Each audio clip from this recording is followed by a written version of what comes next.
how we do this. It's recording, but it's doing this thing. So I'm just gonna roll through the agenda, and then we'll just like go from there. So at the top is actually, let me just tell you what the agenda is, just in case like we wanna like change these things. So so at the top I'll introduce like what we're doing like on this call. I introduce myself. I introduce Detroit Future Schools and give some of the theoretical background for like how and what we do. And then from there, I'm talking a little bit about this piece about like art and complexity that you and I, Chris, have been like talking about for a minute, and as a way for us to think about the connection between like art, like the work of artists inside of schools, as well as like how that connects to like the actual learning that's happening inside the school. From there, I'll go into setting up the context like workshop, and then that's it. In between there's like 1 or 2 points where I'll actually stop to ask if y'all have like questions. You may or may not decide to show that questions piece, but that just might be helpful for y'all in terms of like framing this call for other folks when you get to see them. Does that sound cool? Cool. All right, y'all. So I'm gonna do a quick screen share really quick. So I'll probably be on screen share mode for a good chunk of this conversation, and at any moment, if that's like an issue or if that's weird, feel free to like holler at me and let me know. So my name is Nate Mullen. I am the director of Detroit Future Schools. Yeah, check me out. Right, this is me in 1989. I'm born, raised, and educated in the city of Detroit. And I really have this I have this deep privilege to be able to direct this project, Detroit Future Schools. And I think like something to know about Detroit Future Schools is that, and which we'll hop into, is that what we try and do at Detroit Future Schools is trying to humanize schooling within the city of Detroit. So the purpose of this call, though, is to explain how we do what we do, right? And I think like what we do is just make room for connection, curiosity, and reflection, right? Like those are the major venues for us for the ways in which we humanize schooling in the city of Detroit. So humanizing schooling is our purpose, and is how we understand what it is, like why we do what we do, right? Like our goal is to do this, and it's also to some extent a little bit of a why, which I'm gonna like walk you back in a second. So, and Chris, this is up for you to decide how you guys want to do this. But usually when we have people, when we talk about our work at DFS, we say in order to like understand like what it is that we do, we say that you have to participate in it. You got to like experience it, right? So oftentimes what I would actually encourage y'all to do on this call is, as you're watching this, is actually at this point you could pause, or in a little bit you can pause and you can actually engage in one of the practices we use inside the classroom. The practice that we're going to use that I would suggest that y'all use is a debate. A debate is this practice where we use to actually flip the power dynamic within the schooling system, in which we ask the participants to take the floor and the facilitators to stand back, right? So the way that this works is there'll be 2 signs on the wall. One wall says agree, the other says disagree, and then I'll show you this statement. And what I'll ask the participants to do is actually move to the side of the room that most closely aligns to how they feel about that statement. At any point during that debate, if you feel like somebody says something or something happens and your mind changes, you can feel free to move from side to side. But the whole point of this, to some extent, is for me as the facilitator to like step back, or for y'all as the facilitators to like step back and let the participants have a discussion, right? So the debate that we do when we start to talk about our work is really around this question. Is equality, or this statement, equality education is within reach for anyone. So at this point, what I would do is I would actually ask that y'all kind of stop the call, take 4 minutes to actually practice a debate, right? So look at the statement, see how you resonate. Do you agree with the statement? Do you disagree with the statement? And then take 4 minutes to actually just have that conversation as a group, right? So explaining why it is you are where you are. Are y'all good over there? Yeah. Cool. So, which side you taking? Which side are you going to? My side will probably is in reach for everyone. I'm gonna go on the disagree side. What side you on, Misty? I have to be on the agree side. We'll do that. Go ahead. Okay. Okay. I can time it, y'all. So I'm just gonna time it and I'm gonna let y'all roll, and then I'll let y'all know when the time is up. Okay, cool. Well, okay, I have a question. So are you gonna jump, like Nate, as a facilitator, you do you continue to read statements, or they debate after? No, so what I'm gonna do as a facilitator is One I'm just putting a statement out and I'm just letting y'all like roll. And actually, and so what I would do while y'all are doing this with students, if you guys decide to do this debate, is I would like put this, like make sure this statement is visible, have the agree and disagree signs up, and then like ask them for 4 minutes to just like self-organize and participate in the process of having this debate. It can be a hot mess, right? Because part of the issue or part of the things that we're getting at with this practice is to have our students and the participators like practice self-facilitating, right? Like what happens when like nobody's like exerting their power over you, right? Like what's that look like? And so that this is the opportunity to practice that. Mm-hmm. So that's what I can actually. I'm really excited y'all are like down to do this on the call. it's actually I'm just gonna put the statement back up. I'm gonna screen share. I'm gonna keep time, and then I'll tell y'all like when time is up. All right. And then you can just kind of experience it. It's kind of fun. Cool. So statements going back up.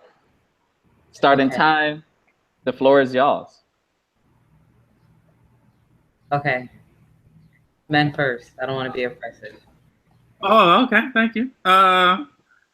Disagree. I disagree because I don't think that we have in the Chester community, in many communities, a system of education that allows for people to reach their full potential. Okay. I don't think that that for many reasons that teachers are there. I don't even think that in our home that we have the information that can even reach our homes that allow for like that sort of like full potential to be realized.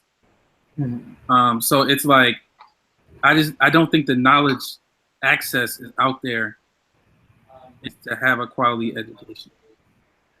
That's why I disagree. Okay. I agree with you, but I also agree with the statement because I feel like a disagreement assumes that a quality education has to come from within the formalized educational system. So, and it says for anyone, it doesn't say for everyone. You know what I mean? So, so I agree that it's not inclusive, like that everyone doesn't have the opportunity, but I think that because education should be a self-directed thing, that the anyone distinguishes it, and that it is. Yeah, and I think oh, sorry. I feel like education there, and I think we talked about this before too, of like thinking about education and what that really entails. I just from like my experience and my sort of like proximity to schools and like teacher education always gets closer to thinking about that formal schooling system where I know for you it's a different piece, right? And I think like think about like that quality piece. I don't know. I see like a debate there. Like I see like a agree disagree there too about just, like, the definition and purpose of what education means. Yeah, and okay, so so what we would have to do is define definition and purpose of education so that we have a consensus point to start from, like with the debate, first of all. You know what I mean? But I kind of like the whole messiness of it, of like, that could be like the layer, like peeling back the onion as people are thinking, right? Yeah, because I feel like the kind of education that they're getting in these environments where the educational systems are weak is of a quality that some students aren't getting in environments that seem better and are more structured. You know what I'm saying? Like how we're defining success and quality. You know, I think, and I do see some dysfunction in a lot of our community's educational systems. And I think that comes from, you know, it not being a quality education, and there's sort of a rebellion against that, which I think is positive and a education in itself, you know. Yeah, yeah, and I think there's a truthfulness, a naturalness to like what it means to the experience of being within like the contradiction or dysfunction, and like knowing how to like seeing what is, also seeing what could be in many ways. That is like where I'm attempting to land as like a Yeah.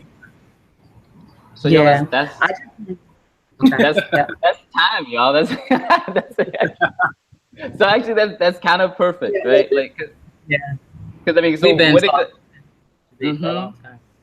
yeah, and I think that's perfect though, because I think like when we do these practices and when I do this in workshop, it's the same way, right? Like the conversation is like rolling, and I'm just like, yo, it's time. And it's in a lot of ways it's because like this is a way to like really begin to open up the question of like what we're talking about when we talk about humanizing schooling in the city of Detroit, right? Or humanizing schooling, period, right? So I'm gonna screen share once again just so that we can so I can like keep y'all. Is it working? Let's see. Yes, I think it's working. Yeah. Cool. So because after this debate happens, then it's really important that we jump into another root practice, which is perhaps going to be the most important root practice for us, which is the practice of debriefing what just happened, right? Like, so the process of actually reflecting upon like what happened, right? And so like in the conversation that y'all are like talking about, like if I was actually, I mean, like if I am facilitating this call, so like as I facilitate this call, right, I would just ask y'all, right, like what did y'all notice about that conversation that you just had, right? What did you notice about this debate that just happened? Definitions, the definitions. Yeah, right. So like the definitions of the words for which like we're talking about, right? Like in particular, right? Like we're talking about like what is a quality education. Was there anything else that y'all felt like you were really like pinpointing in on in the statement? Time, like a sense of where we are versus where we want to be. You know what I mean? Like, what are we talking about now? Or are we talking about if we do X, Y, and Z, hypothetically, theoretically, like we needed to kind of pinpoint that. Yeah. So actually, and so like both of the things that y'all are talking about are actually like these really beautiful things that happens in this debate, which is why like we do this when we talk about our work. So one, Chris, you talked about like definitions, right? So I think one thing that debates do that's really powerful is that very often when we talk or when we speak or when we're communicating with one another, like we use like words like education, but really education is really this word that's loaded with assumptions in terms of like what does that actually mean to everyone else, right? And Missy, what you're talking about is also similar, right? Like when we make this like statement, are we talking about like today? Are we talking about tomorrow? Like in what context, in what place, in what time are we talking about? And so in a lot of ways, like we have these processes, we do this debate as a way to really pick out those things. And something in particular that came out of this debate is like is really the root of why we do this, which is to have this conversation around like actually what's really like as a community, like what's actually our purpose of education, right? That's really like why it's like at the heart of like what we're trying to do when we have these debates. Just so you know, like usually like in this process of debrief, ideally we could really dive in there, ideally with more time. And this is in the guide, but like we oftentimes will transcribe the conversations as the facilitator will step back and transcribe what's happening and then share that transcript with students and then pick out parts of that conversation as a way to both improve the debate, but also to improve like how we facilitate the debate, but also to like push the ideas further, right? These are like these spaces where ideas can kind of like start to emerge. So this is a transcript from a conversation that happened in our classrooms, I think in like 2013, right? So it's funny that y'all like got to this point of like, what's the purpose of education? Because in a lot of ways, like that's the starting point for our work is what is the purpose of education, right? And so to answer that question, we start with like the experts. We start with the students, right? Like the students know they're in these schools every day, right? They know what's happening, right? So we asked the 4th and 5th graders, we asked them like, what's the purpose of education? These are from students from our classrooms that we work with. And so these are 2 students, and one student said, the purpose of education is for you to learn or know other things so that you can have these preparations or whatever the teacher is teaching so you can know however old you are, right? And the other student was like, So basically she's saying, so you'll know what you're going to do when you get older, right? Like she was like, yo, let me just sum up what this like person is trying to say. We also asked some of our high school students the same question, right? We asked them, what's the purpose of education? And this is a graduating 12th grader. He said, I think it's to teach you stuff that you need to know in your career, that you're going into after you finish school. Like say you want to be a scientist, so you learn science stuff in school, right? And I think that's something that really that comes through, and these students like really know it, right? It's in these things, right? Is what we call actually minimal relevance in real time, right? That actually what's happening inside the school has really nothing to do with like, Missy, this goes back to this idea of time, right? But like it really doesn't have anything to do with like what's happening like here today in my life, but ideally it's about something that's going to happen in the future. All right, so some of our icons for thinking about this work is this activist Grace Lee Boggs, who was a thinker and activist here in the city of Detroit, who lived to be 100 years old. And in her second book, The Next American Revolution, she quotes John Dewey, right? And she says that Dewey insisted that education is the process of living and not a preparation for future living. He called for school to represent present life as real and vital to the child. She goes on to like really talk about this and says that, right, that again, quoting Dewey, right, that Dewey concluded that the great waste in school comes from his inability, so the student's inability to utilize the experiences they get in school in any complete and free way within the school itself, while on the other hand is unable to apply in daily life what he is learning in school. This is the isolation of school. This is the isolation from life. Right. So I mean, like really, like these points to me like boils down to this idea that like, right, like what you learn in school really isn't of consequence until you get older and you get a job. Right. Which is really baked into this model of schooling. Right. That if you go to school and if you do everything right, then you'll go to college and you'll get a job. Right. And then you'll be happy forever. Right. Ta-Nehisi Coates actually also writes this one of these ideas that really I think speaks to something that I really struggle with, this idea, right? That's baked into the idea of school, right? That we're gonna grow up and get jobs, right? Is that if the streets, and so in his book, Between the World and Me, he wrote, if the streets shackled my right leg, then the schools shackled my left. If I failed to comprehend the streets, you gave up your body now, right? So that speaks to the threats and the realities that our young people are living with now, right? But if you fail to comprehend schools, then you give up your body later. Right, so really speaking to this idea that the consequences of school really lives in this idea of the future, and I think what this quote really brings up is that actually, but the thing that's really crazy is that like, but our students are actually facing, and Coates' like statement, right? Like he's saying, but our students are also facing like life-threatening situations today, right? And in our communities, like that looks different, but I do think that is something for us really to think about. I know that one thing for me that I have to think about, like teaching in the city of Detroit, and this is like super grim to say, but I actually really have to think about the idea of like, are my students actually gonna get older, right? Like, are they gonna even like, not even like get a job, like go to college, like, are they actually gonna get older, right? Like, how many of my students am I gonna lose to violence? You know what I mean? Like, how many of my students am I gonna lose to like, you know, the criminal justice system? Right, so like these are serious questions, and for me as someone who grew up in the city, I've seen and buried classmates of mine from high school, right? So even if they do get older, like how much older are they gonna get, right? And is the time that are these 12 years in school like actually gonna be like worth it for the life that they're gonna like get to live in the future, right? So that. I mean, there's a lot to say there. We can stay there for a long time, but I think like what I would say before we talk about how we change that is just to recognize that like this is a crisis of schooling, right? And like actually like what the crisis is that the model of schooling that we've been participating in since like the early 1900s, right, is no longer like relevant, but it's actually causing harm and chaos in the lives of our young people and in our communities. Right. And I don't think anybody like disagrees the fact that like school, like something's like broken with school. I think everybody has a feeling that something needs to change. Right. So for us, the question of like, how do we change that for us has to do with this idea of humanizing schooling. Right. And for us, we really think that the way to like move towards humanizing schooling is by facilitating spaces for connection, curiosity, and reflection. Right, and connection means like connection to people, connection to place, connection to history, right? Like really like this large idea of like connection, right? And then curiosity and reflection are these other really important components, you know, in terms of like thinking about what the like learning or what intelligence or what these ideas are. I want to pause really quick because I'm going to jump into like I'm going to start talking about the experiences of like how we do this inside classrooms, but I want to like pause for a moment to just, if y'all have like questions, comments, and you can also like, you don't have to do that, right? You can just be like, no, we're cool. You can keep rolling. But I just want to make sure I'm pausing just to make room for some of the like things I'm throwing out here. No, I'm good. Okay. Okay, cool.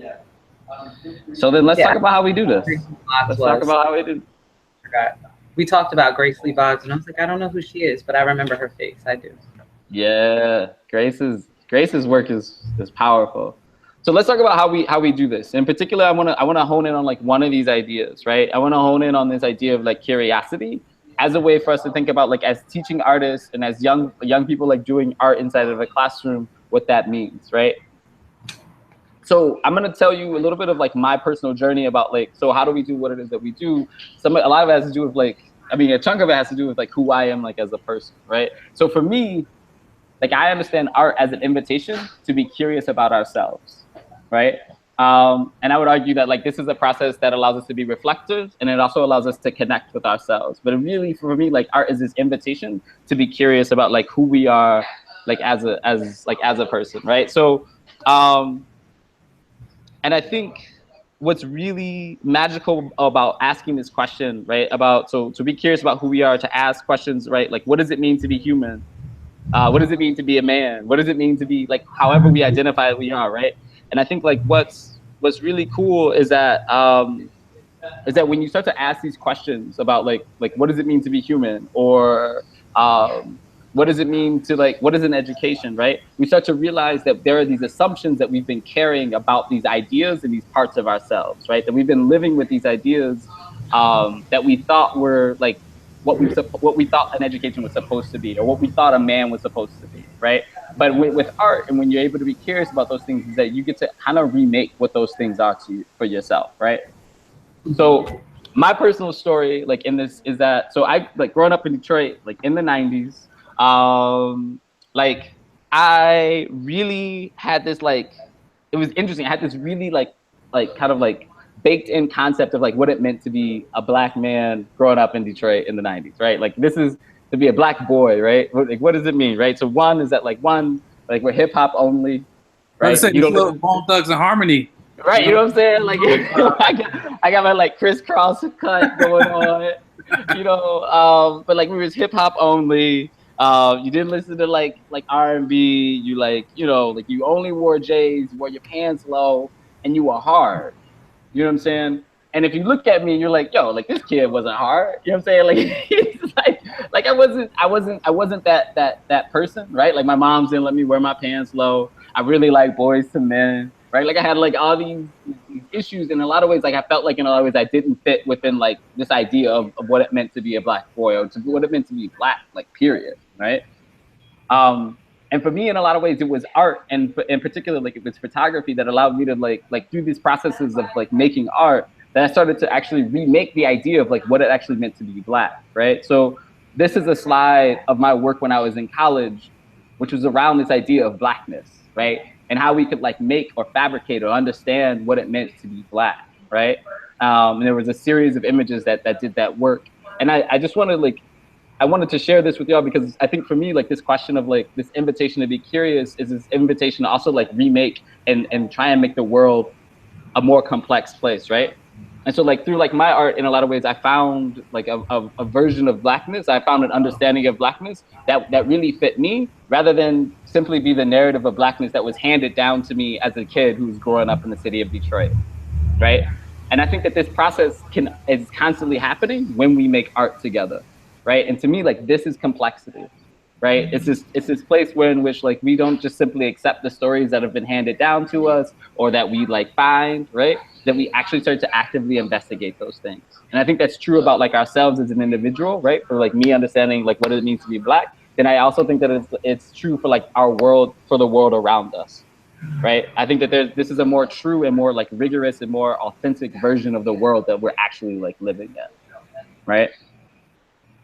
So I think I think that that's true for like my personal practice of art, but I also think that this is true for like the ways in which we make art within Detroit Future Schools, right? So I'm gonna give y'all a story about like our in-school program, which is our artist residency program, where in which we partner with schools, and we partner teaching artists with like classroom teachers, who then work with students to create media that then gets shared with like community members. So this is a project from 2014. It's called like Why Did We Open a New School? The school actually happens inside of the Bog School on the east side of Detroit. It was the first year that the school was open. And this project, yeah, we're gonna like jump into it. I'm gonna tell you like what it was about. So this is a picture of me in the classroom in 2014. And I think like this is actually this picture I think is actually just to like pause, and so that we know that, or not pause, but just so that I give y'all like this disclaimer, right? Is I'm gonna tell you this story about like how like we made this art project, but know that like that it's gonna seem like it was linear and that it was clean and that it was a good time, but actually the process was really messy, and actually was really really difficult at different points, right? So I show you this image because in this image, right, we look like happy.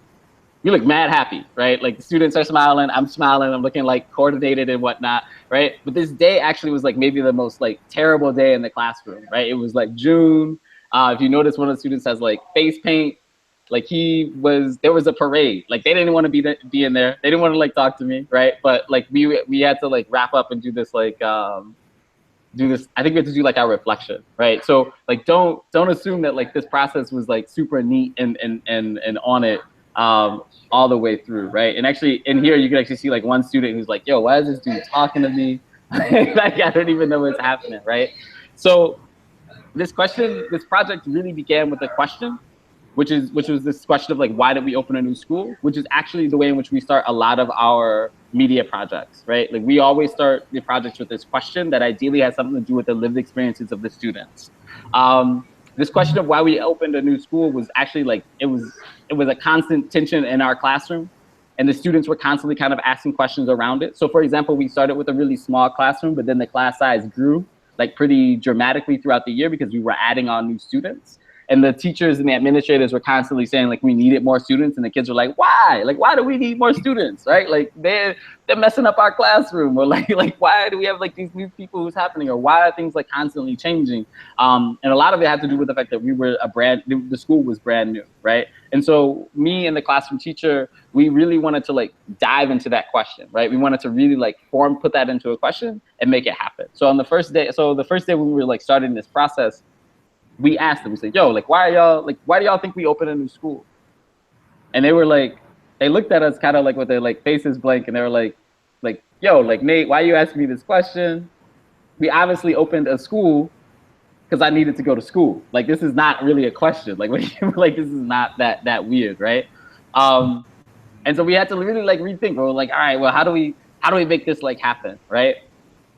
And so the question really came to life at a certain point when we started to connect that question to like something that was actually to some lived experience, right? So the next day, I think we actually came through and we were like, yo, we're gonna ask this question again, but before we ask the question, we're gonna go for a walk. And so we went for a walk, and around the school, like in the vicinity of the school, are 2 abandoned elementary schools, right? Mm-hmm. And we had the students actually like go out with paper, pencil, and like notebooks, and we actually had them like write down like when they got there, like what do you think happened at this school? Right? And so they started to like come up with ideas. And actually there's a practice in the guide called gap filling that we use, which is where we ask a question, you actually you write a response, and then you give evidence for why. So the students went out, they saw these schools, they saw what was happening. And so like 2 things came up. They were like, 1, we think something violent happened at this school, right? That's why they're like abandoned and blown out and empty. And 2, the students really thought that, I'm getting some feedback there. But 2, the students thought that maybe the schools had become bankrupt, right? And so we went back into the classroom and we asked the question again, why do we open a new school when you see around you that there are these other schools that are like recently closed, right? Why are those schools closed and our school is open? And then the students' questions and their interests really started to shift a little bit, right? It started to have some weight to it. And then we started to take seriously what they like had suggested for what had happened to the schools, right? They said that these schools were like bankrupt or something violent had happened there, right? So then we started to figure out, well, then how do schools go bankrupt? Where do schools get their money, right? Mm. And so like every kind of like weekly, we would kind of break out their questions that they were figuring out. So one major unit was like, well, what is a public school in the first place, right? And what is a charter school? And like, how does that all work, right? And the next week was like, all right, so for our math lesson, like if we say schools go bankrupt, well then how do schools get funding? And if there's per pupil funding, right? So schools get paid by the number of students, which they started to correlate, why was it necessary to have more students in our classroom, right? And then for the math unit, we started to say, well, if the school gets, 7 G's for every student, like how much is this table worth, right? Worth of students, or how much is this classroom worth? And how much is, all the students in the school worth? And if we look at the school budget versus the amount of money that's coming in through per pupil funding, like, do we match up, right? And if there, like, what are the different things, right? And then overall, we also started to look at like, well, what happened to population in the city of Detroit, right? So like our populations in the city, like as a whole, like have declined, right? And so like in a lot of ways, we were looking at charts at different points, looking at these questions. We had to define like what is population. And so like every kind of like week, as we started to ask these different parts of those questions, it was really kind of like broke out. The students were making media to kind of like share the answers that we were finding, right? And we didn't know this like at the top, but really, so they were using this like green screen method where they would like take a picture of themselves and then create a background. And using those type of images, they were kind of like telling you like both the question that we were answering and the answer that they came up with. And so the students, I mean, this was a process over time. Like it really was iterative. We had been practicing this process of like green screen background and like drawing your background and green screening yourself like a couple times through the years for different processes. And so by this point in the year, you can see like the students like knew how to make the backgrounds and they were like practicing a little bit with Photoshop, right? I'll come back to this slide because I want y'all to like see actually like how it kind of like panned out or how it kind of worked, right? So if you guys check out like these boxes, right? These are some of the questions week by week that the students were kind of like working with, right? So in like one slide, the slide to the top left, right? It asks, how does the government get money to pay for public schools, right? And so we had to, people pay taxes and they give that money to the government and the government then gives that to schools, right? And then the next slide is about, well, how do they know how to disperse it, so on and so forth. Right, so for like every week we were kind of parceling out these like images that actually started to like build this kind of like poster that was kind of like a comic book, like each strip told a little bit of the story that we were learning, right? It kind of like it all kind of like ended, or like the big like kind of like ending was that then after we had done all this research, we asked the students to come up with a couple questions to actually pose to the founders of the school. To ask them why they thought they opened a new school, right? And then they interviewed the founder. This is the students interviewing the principal of the school. Each group kind of had like one or two like major questions. We kind of like took snippets from those interviews and actually put those into the final product. And so actually, Chris, and I'll send this to you as well. I'm gonna open up the PDF for like this final project so that y'all can see like the back page. And if you like check it out, so each one in the back, there's kind of like, there are these like quotes from each one of the founders, right? About why they decided to open a new school. And then we kind of like, this became like the project, right? It was this poster that kind of folded up and told this story about like how schools kind of operate. And then like why the founders had really decided to open up this school in particular.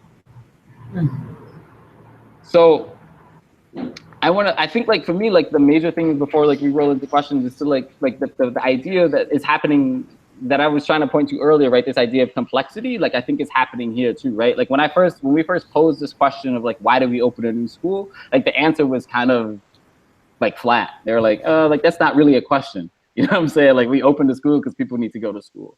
But if we can like use art as a way to really start to like peel back some of those layers to try and make it a little bit more complex in terms of like, why are things the way that they are, right? I think that that's a really huge like tool that art has. And I mean, art isn't the only tool, but I think that this is a major thing that we use art to do.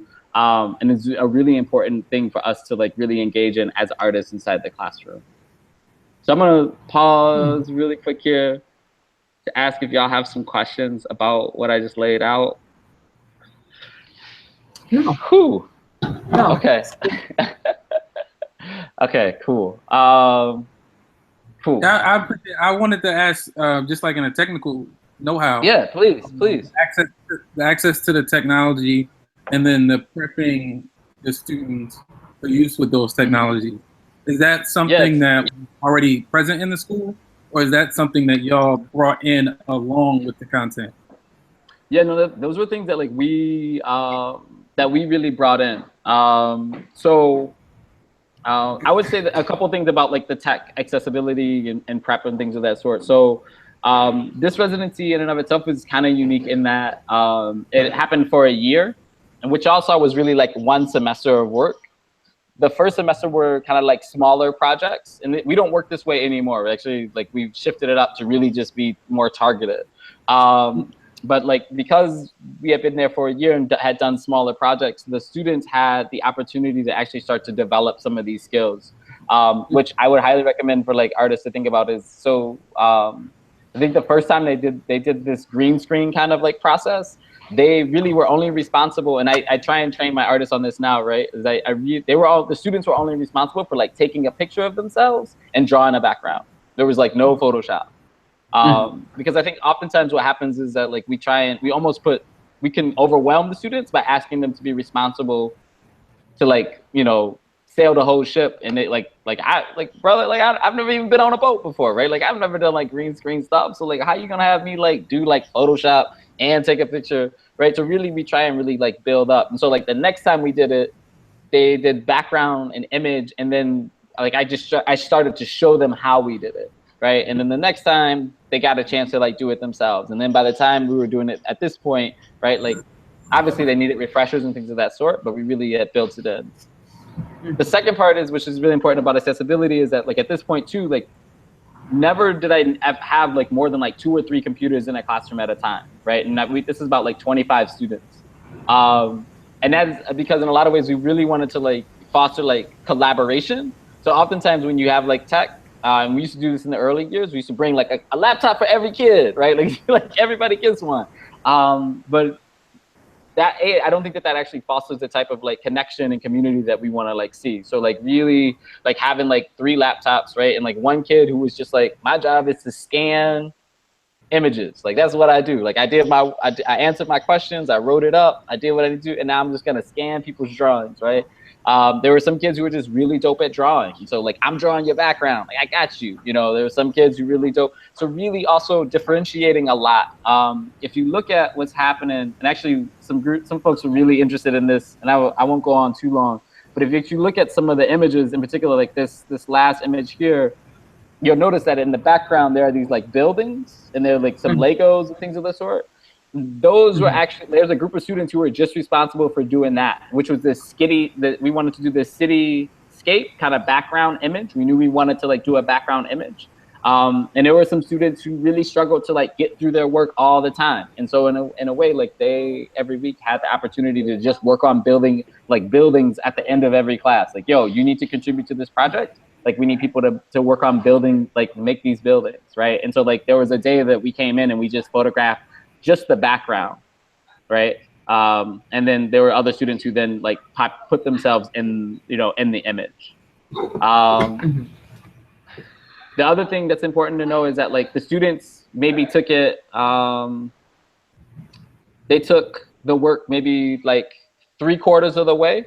And then like us as a team, like we still did like the last quarter of work. So again, that same idea that like, yo, you guys are not going to be responsible for like formatting this thing and knowing how to print it and like knowing how to make it like double-sided. And like, we really tried to really like differentiate and give people different responsibilities so that they could shine at like their part rather than having to be responsible for the whole. And I think that creates a more realistic process of making, right? I think like one of the tragic parts of like being a professional artist is that so often we're taught that we need to, and this is a school thing too, right? Like the individualistic culture, right? They're like, oh, I need to make this project, needs to be mine, right? But like this idea of really people having roles that contribute to a whole is really reflecting, I think, a collaborative like process, which is more reflective of the work that like I'm interested in doing. Yeah. A question I have for Chris: how many of the artists that we have are seasoned artists versus like newer artists? And because I think there's a group of artists. I think that like how much are we giving them as far as because that to me kind of falls more into like teaching artist training, like generally. Like, are we going to get into that, or are we just going to, you know what I mean? Because that to me comes like, Yeah, you know what I'm saying? yeah, I think for this week, for the week that we're coming up, I think it's really just like an immersion, and so really working with like I think people who have honed a skill or craft, just talking with Danny about people who have honed their craft and a skill, but don't necessarily know, haven't had too much experience in translating that to a new audience, right? Who hasn't had that much practice on that skill. So it's like really just trying to provide them with tools, but also trying to set them up in a way where it feels realistic, Yeah. and it feels like you don't have to you don't have to know everything coming in, Yeah. but at least know what part that you do know, and then we can through our collective find ways to build around with the idea that as if and when this collective takes off, that we can sort of like fill in for each other and think about sharing those responsibilities. Okay. So so we are going to get into best practices then for in like general.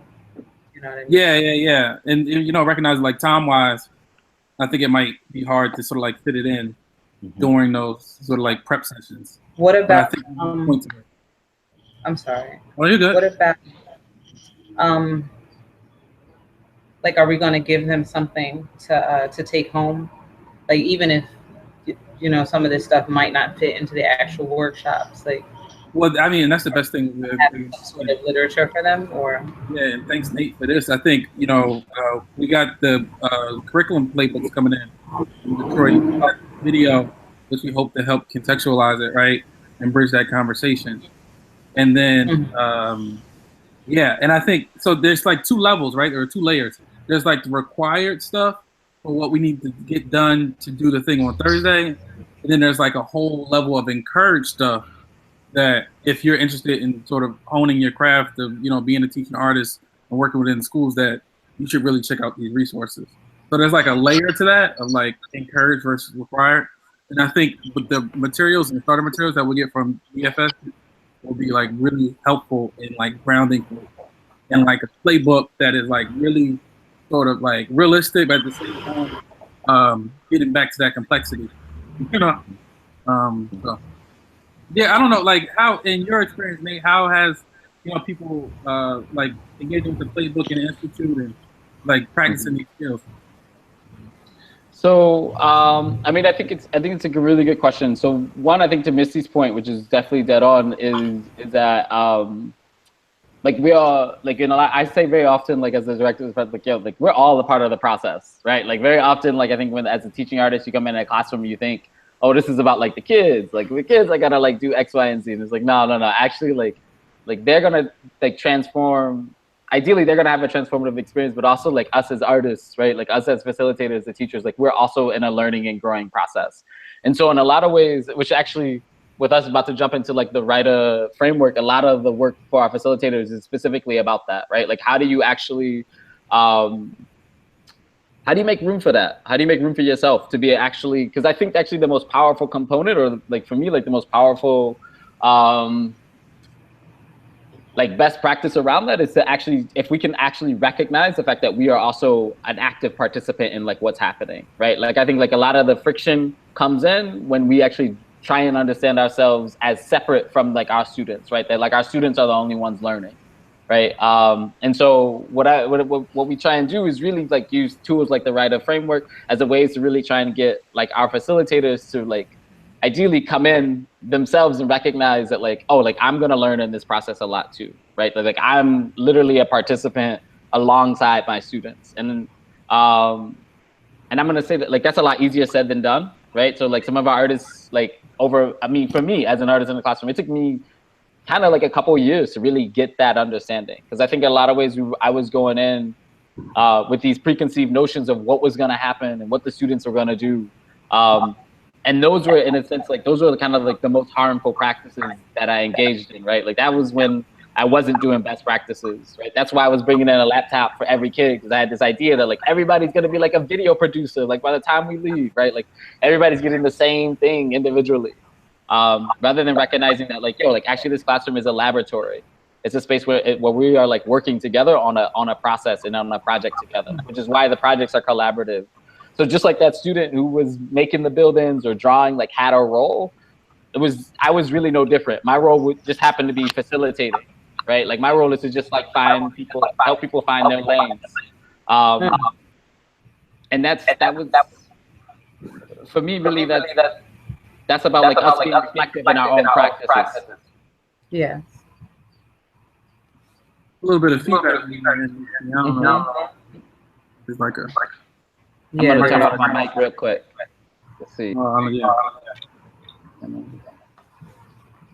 Okay. Okay. So yeah, I can't wait to see the curriculum. It's in the mail, y'all. Fun. Yeah. It sounds some of the exercises seem similar to like stuff I would have done in like Theater of the Oppressed or working with like you know what I mean, power dynamics type games and yeah, critical thinking, all that stuff. Sounds good. Looking forward to it. Yes. There's one last piece, and yeah, which is I can just set up the writer framework, and then I think that's the rest of the content. Yeah, I wonder if Mike might help with the feedback. Huh? It's like echoing. I see this like. Do you want me to mute it? Yeah. Okay. Is that clear? Can y'all hear me? Yeah. Cool. Perfect. So I'm gonna hop back in the screen share. I'm gonna set up the writer framework. Talk a little bit about like context, or at least this practice of context mapping, and then we can just kind of wrap up. Right. So the second part. So y'all are about to like hop into doing our context mapping, which actually is one of the first steps from our framework, this framework called the writer framework. The writer framework for us grew out of our work in the classroom over a couple of years, in which we were trying to envision like what type of like classrooms we needed for the world that we wanted to exist in, right? And at the same time, at a parallel moment, there was this article that came out by this academic and education scholar. His name is Jeff Duncan Andrade, who works out of the Bay. And Jeff Duncan Andrade wrote this paper called Gangsters, Wanksters, and Writers, which were three different categories, or which stood for three different categories of teachers, right? Gangsters who were teachers who were profiteering kind of off of the system. Wanksters were teachers who wanted to change the system but didn't know how. And writers were teachers who found a way out of no way, right? So the writer is short for like ride or die teachers who actually found a way out of no way to create the spaces inside their classroom that were transformative, even in like situations of low resource. Right. So we really took the ideas that Jeff like kind of identified, because he identified these teachers across kind of like the Bay Area and LA, and identified like what they had in common. And we also kind of mashed that up with what we were finding inside our classrooms in terms of like what was successful and what we needed for the world that we wanted. And we came up with this process of these 5 steps that we find that like if you are gonna do like transformative work within like the classroom, then like you kind of jump into these 5 steps, starting with context, right? And I think the thing that's really important for us to recognize, like as educators, and this is a real like teacher-centric thing, but I think it's important, is I think that most of the time as educators or in schools, we oftentimes start with your metrics, right? We start with like the test, right? We're like, yo, we need our students to know this thing, and then we work backwards from there, right? Like we really go like we want our students to know, I don't know, Pythagoras' theory, right? Like that's like the metric, right? And then we build the curriculum based upon that, right? But very rarely do we actually stop to think in terms of like where do our like students come from? Where do we come from? What's our purpose of education, right? That question that really came up in the debate, like why are we here?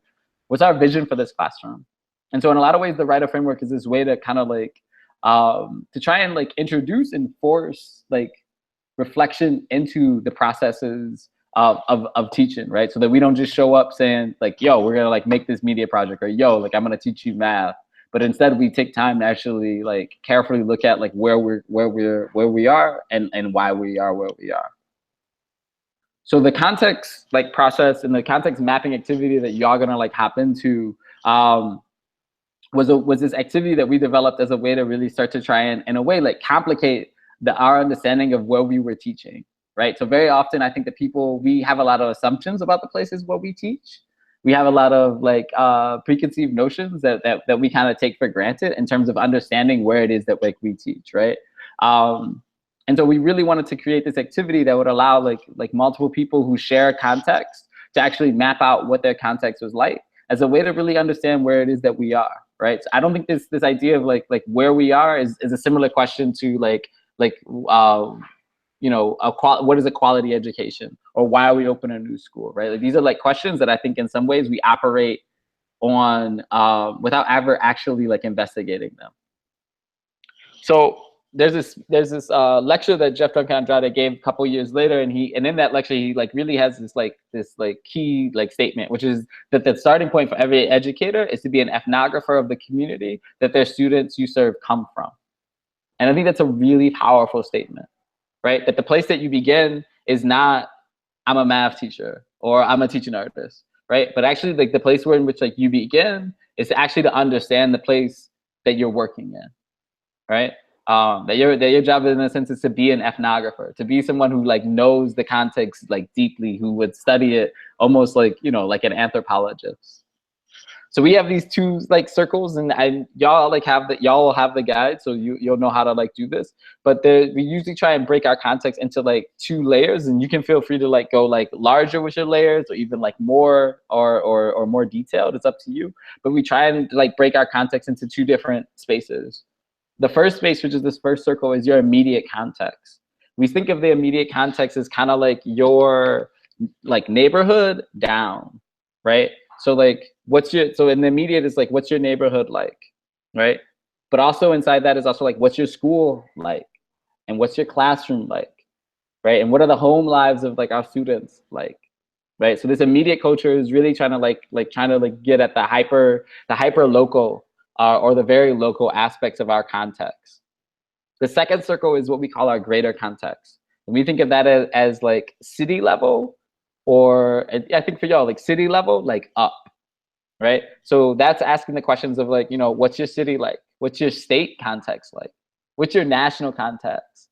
And even what's the global context, right? So really trying to like pull out like these really like large things. And what's really dope about like these 2 circles is, one, like your immediate circle obviously can be done with folks like locally in your community. But the thing about the greater context, which is really interesting, is like what are all the things that are influencing like that are showing up on our map that actually like our shared context with folks who like live even like across the country, right? Or in other countries, right? So for example, something in a greater context might be something like global warming, right? Like that's something in our greater context that affects like us across the board, right? Whereas something like in our immediate context might be really specific in terms of like, yo, we have really strong block clubs, right? And so we ask in some ways that usually we ask folks to kind of use sticky notes. Usually we ask folks to start in the immediate and then move outward to both identify, and this is in the book, but you know, to identify the defining features of your school, your neighborhood, your classroom, right? Like what really makes it up? What are people like bringing in? And then we ask you, once you spend some time doing the immediate context, usually I think we do like 5 minutes per for the immediate, and then we usually do a little bit more for the greater context. And then we ask folks to move out into like the greater context, right? So like, what are the things that are happening at the national level, at the state level? Are there legislations that are like coming down and impacting your context? If as y'all are like planning this call, I would kind of like end it here, or I would like pause it here. Or you could share this part. But I think for us, like we do our own mapping, but then we also try and look at other maps of our community. And I showed Chris some of these the other day, but this is another map. This is a map of my context in the city of Detroit, right? And each one of these like dots on this map is a homicide that happened in Detroit in 2015. right? And I think that this is really important for us to be aware of in the city of Detroit, because I think one of the like major things that like we face in like our city is the issue of violence, right? And I think it's really important for as an educator or anyone who's inside a classroom to like recognize that, because if we think that like our students don't know this map or the map that like we're gonna be creating, then like we're fooling ourselves, right? They know these maps in a way because it's their lives, right? Like it's my life, right? Like, I live in this city. This is another map. This is a map of Detroit that actually maps out economic opportunity. The lighter colors represent where there is more economic opportunity, and the darker color represents where there's the lowest economic opportunity, right? And this was interesting about this map is that it doesn't just look at like the city in particular, but it starts to look at this greater context of actually our region, right? So what does it mean if we like are in this city that has really low economic opportunity, and yet, you know, one or two suburbs away, right? We have we have spaces of intense opportunity, economic opportunity, right? What kind of dynamic does that set up in our situation? And then for us, lastly, which is a really crucial component of like Detroit, is this is a map of Detroit, but based upon like racial information, right? So the green dots represent African Americans. The blue represents Caucasian. Orange is Latino. Red is Asian. Right. So actually, in another like major issue that stares Detroit in the face is the intense level of segregation. And I think what's really interesting as y'all make these maps, or if we look at these maps, like what's like really important for us is to, and this is really kind of in the debrief, I would suggest you try and have these conversations, is to try and connect how these things in our maps impact our classrooms. Like, how does it show up that if we have a community that has strong block clubs, does that show up in our schools at all? Does that have an impact in terms of like what our blocks look like?